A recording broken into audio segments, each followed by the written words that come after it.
皆さんこんにちは、とこママ情報局です。今日は鎌倉にやってまいりました。いやー、もう鎌倉は名所だらけ、もうとにかくね、いつ来ても観光客でにぎわっている、そんなところですよね。そして今は5月なんですけれども、まもなく素晴らしい景色が見られるというお寺がありますので、今日はねそちらご紹介したいと思っているんですけれども、この時期に鎌倉といえばそう紫陽花なんですね。まもなく紫陽花の季節を迎えるということで、その紫陽花の名所と言われている長谷寺を今日はねご紹介しようと思います。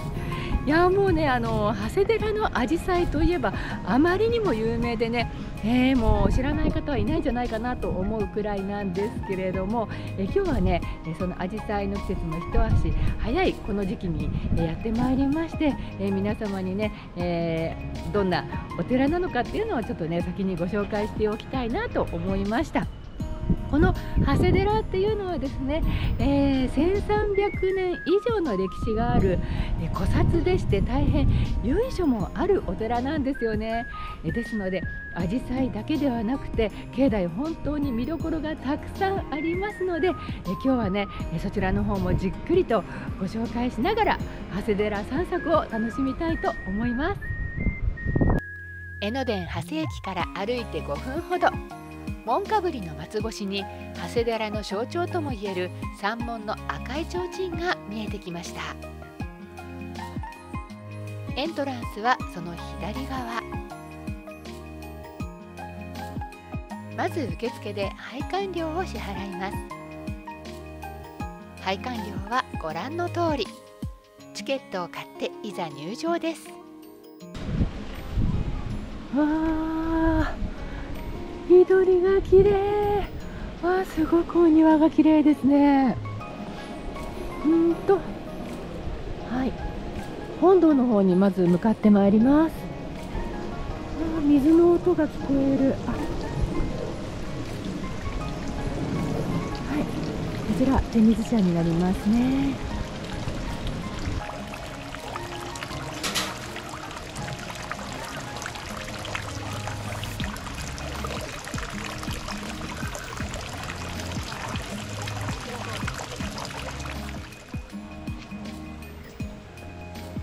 ここからは御本堂まで階段を上がっていきます。長谷寺の正式名称は開高山自称院長谷寺、長谷観音の名で親しまれていま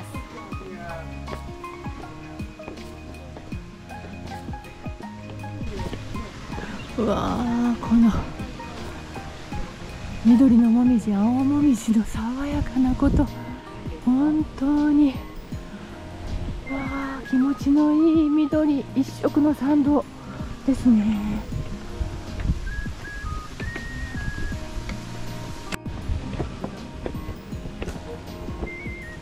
まずこちらには地蔵堂がありまして、お地蔵様がたくさんいらっしゃいますね。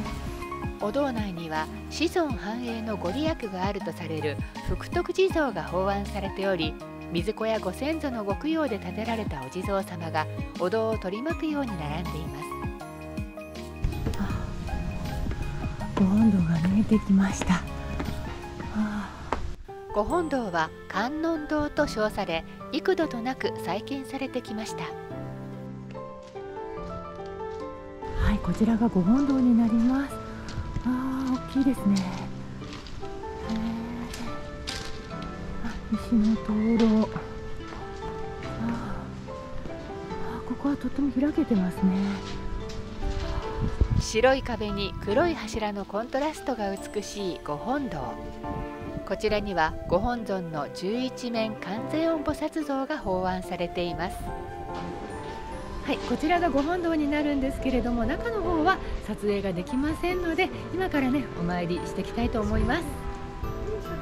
ご本尊の十一面観世音菩薩像、721年奈良時代、徳道上人という僧侶がクスノキの霊木から2体の観音様を作り、そのうち1体を大和の国長谷寺に祀り、残りの1体を海に流したのだそうです。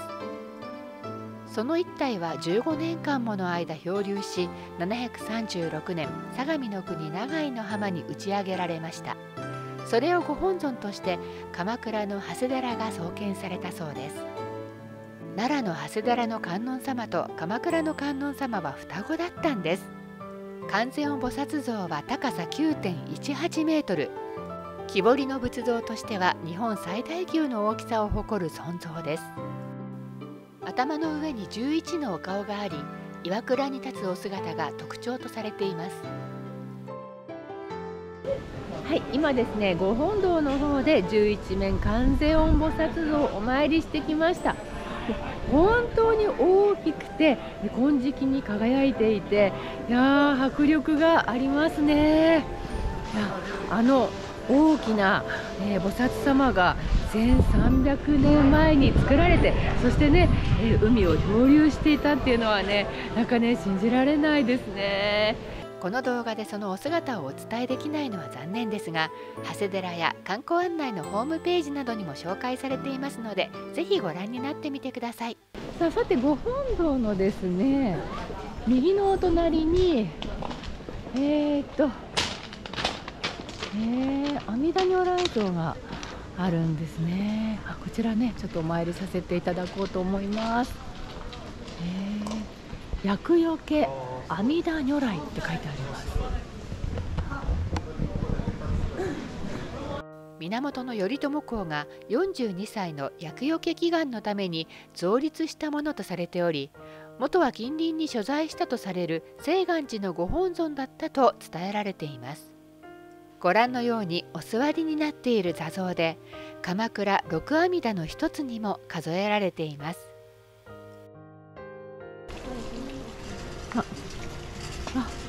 ここが経像ですね。なるほど。これですね。中で、まず大きい輪蔵がありますね。すごい。輪蔵とは回転式書架で、中には一切経が収められており、書架を1回転させることで一切経をすべて読唱した功徳が得られると言われています。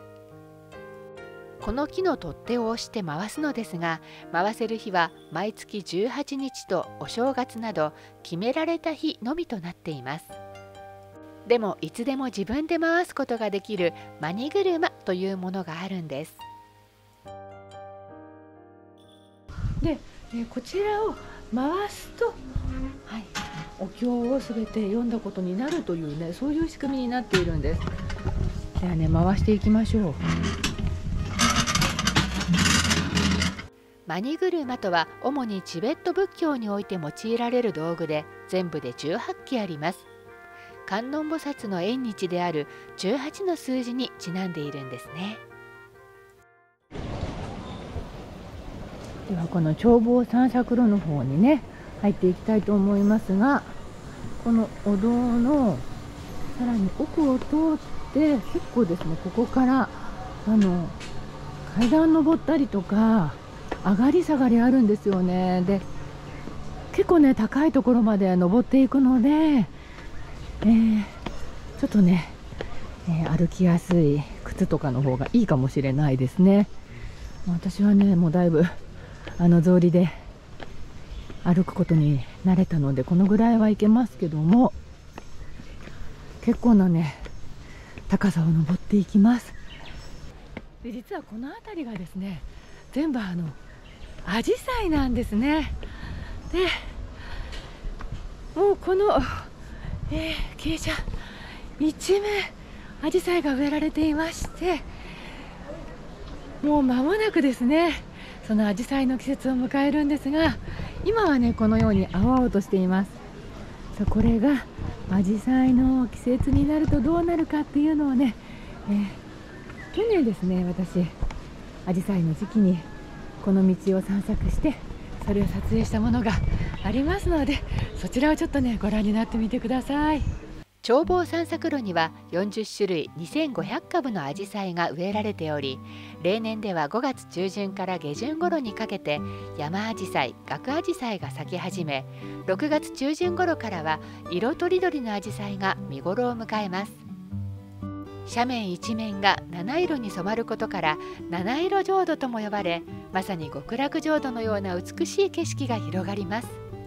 鎌倉ではこの長谷寺と明月院がアジサイの名所として知られ、シーズン中は大勢の観賞客でにぎわいます。6月上旬から見頃を終えるまでは拝観券とは別にアジサイ路入場券が必要です。あらかじめ拝観アジサイ鑑賞セット券をウェブ購入することもできるので、ホームページをチェックしてみてくださいね。はい、アジサイいかがでしたか？綺麗ですよね。今のね、この緑の時期もね、すごくいいと思います。そしてなんといってもここからね、この眺めです。今ね、一番高いとこまで上がってきたんですけれども、ここから海、いやー綺麗ですね。いい眺め。散策路からは鎌倉の海や街並みが一望。アジサイとこの眺望により鎌倉有数の景勝地となっています。この長谷寺の境内はアジサイ以外にも季節の花々、風情ある竹林など映えるスポットだらけ。大勢の外国人の方々も撮影を楽しまれていました。はい、それからですね、こちらの竹林のところに見つけました。良縁地蔵様です。いや、かわいい。にっこり微笑む表情がかわいい良縁地蔵。境内の3カ所にいらっしゃって、すべて見つけると良縁に恵まれるということなんですよ。そして他にも、これが噂のなごみ地蔵。かわいい。長谷寺の人気キャラクターなごみ地蔵。来山者の心を和ませるために安置されたんです。スマホの待ち受けにすると幸せになれると評判で、撮影の行列ができる人気スポットです。季節ごとにこんな可愛い絵馬もあるんですよ。これは癒されますね。さて、お寺の境内に赤い鳥居、柿殻稲荷とありますね。鳥居をくぐった先には、失礼いたします。見てください。いや、本当にその名前の通り、牡蠣の殻が絵馬のようなね役割をしていて、その牡蠣の殻の内側にいろいろな祈りとか願い事を書いて、こちらにかけられているんですけれども、すごいですね。いや、絵馬ではなく牡蠣の殻です。いや、面白い。ご本尊十一面観音像が海を漂っている間に、そのご尊体をお守りするため牡蠣殻が付着し、漂うご尊像をお導きしたと言われていることから、牡蠣殻をお祭りしています。牡蠣の殻が絵馬になっている珍しさもあって、外国人にも人気のスポットになっているようです。さて、こちら長谷寺はその名の通りお寺なんですけれども、境内はね、やはり神仏集合の名残で、神社のようなところがね結構あるんですよね。で、ここは弁財天エリアになっておりまして、赤い鳥居も立っていまして、弁財天様お参りすることができます。でね、ちょっとね神秘的な洞窟がありますので、そちらの方もね入ってお参りしていきたいと思います。結構ね、すごいたくさん外国人の方が本当に多くて、皆さんわかるのかな、弁財天様のこととかね。金運アップといえば、バンコク共通ですかね。ここに琵琶を持った福徳円満と書かれた、これもね弁財天様ですね。はい、それでは失礼いたします。弁財天窟、ここからちょっとね声出せませんので静かにお参りします。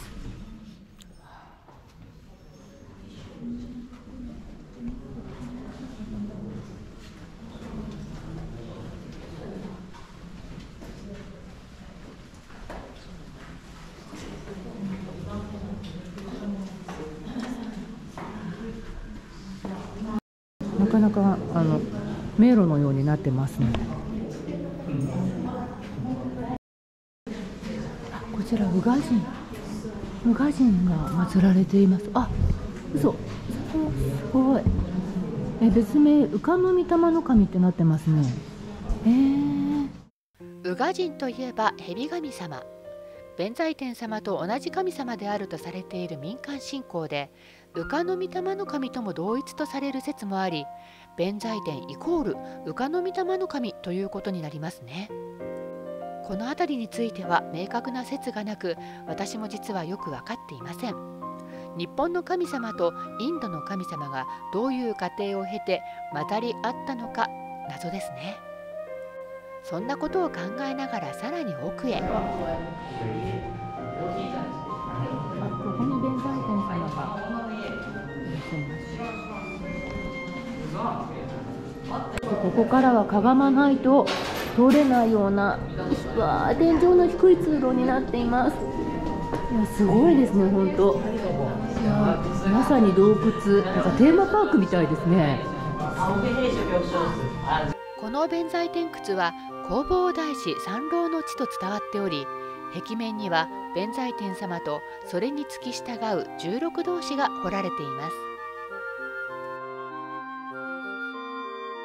そして一番奥には奉納弁財天。信仰や願掛けのために参拝者が奉納した小さな弁財天様がたくさん収められています。このように鎌倉の長谷寺には数えきれないほどの弁財天様が金運、仕事運を授けてくださいます。はい、弁財天窟から今出てきましたけれども、本当に中は暗くて狭くて天井が低くてですね、頭をね何度かぶつけるぐらいちょっと低いところもありまして、ずっとこうかがんで進んでいくのでね、腰もねちょっと痛くなりました。でもね弁財天様が祀られていて、ご奉納できる小さな弁財天様もあったりしてね、なんかもう本当に神秘的な、ちょっとね特別な空気感を味わえる、そんな、場所でしたね。弁財天窟の向かい側には大黒堂があり、出世開運授け大黒天を拝むことができます。その横には触り大黒天様が祀られ、このように撫でながら願い事をします。いかにも福をもたらしてくれそうな大黒天様ですね。こちらは写経写仏を体験できる書院。美しい枯山水の庭園が広がり、予約なしで毎日体験できるようです。ほとんどが椅子席なので正座が苦手な方でも大丈夫。境内は緑が美しく、すがすがしい空気に包まれ、鳥のさえずり、水の流れる音が響き渡り、ゆっくりと散策を楽しむことができます。本当に気持ちよかったです。最後に御朱印を授かりました。なごみ地蔵とアジサイが刺繍された季節限定御朱印。季節ごとの御朱印を集めたくなりますね。はい、長谷寺いかがでしたでしょうか。やはりね、ゴールデンウィークの狭間の平日ということで、少しはね人手もマシなのかなと思ったんですけれども、結構ねたくさんの方でにぎわっていました。そしてですね、まだねもちろん紫陽花は咲いていなかったんですけれども、緑のもう緑一色の境内っていうのもねすごく綺麗でした。でね、また11面観世音菩薩像の、もう迫力もすごかったですしね、やはり1300年の歴史を感じさせるものがありましたね。またね、神仏集合の名残をね感じられる、神社弁財天様もね、祀られていたりして神秘的な場所もあって、もうとにかくね紫陽花だけではもったいない。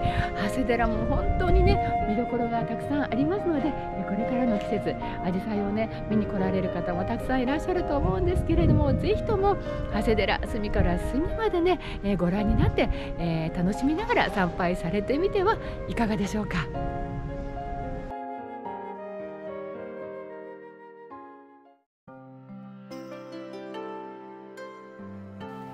代のお食事処開口庵。明るく木の風合いがとても落ち着く店内、そして大きな窓からは相模湾が一望できる絶景レストランです。カレーやパスタ、うどんなどのお食事メニューもありますが、抹茶とお団子のセットをいただきました。目の前に広がる大パノラマを眺めながら本当に最高です。それではいただきます。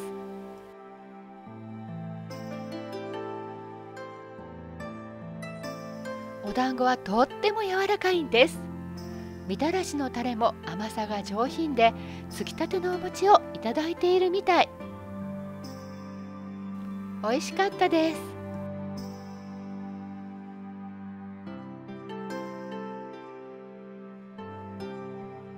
普段からお抹茶は大好きですが、お着物を着てお寺のおしゃれな境内カフェでいただくお抹茶はまた格別です。アジサイの時期はこちらのお店も混み合いますので、早めのお時間をおすすめします。